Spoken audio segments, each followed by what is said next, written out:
Three piece মোটরে কিভাবে star collection করবেন আর ডেল্টা কালেকশন করবেন আজকের এই ভিডিওতে আপনাদেরকে দেখানো হবে।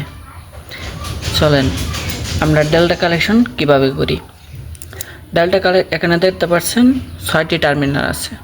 6টি টার্মিনালের মধ্যে আমরা যদি V1 U2 W2 এই তিনটাকে যদি একসাথে কানেক্ট করি, কানেক্ট করার পরে W1 এর মধ্যে L1 L2 L3 আমরা তিনটা পেজ কারেন্ট ছাড়ি, তাহলে এটা হবে স্টার কারেন্ট পেজ সংযোগ দেই, তাহলে এটা হবে স্টার কালেকশন।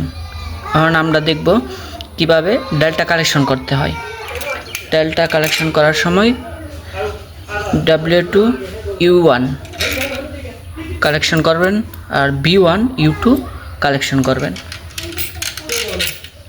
আর W1 B2 কালেকশন করলে আমাদের ডেল্টা কালেকশন হয়ে যাবে।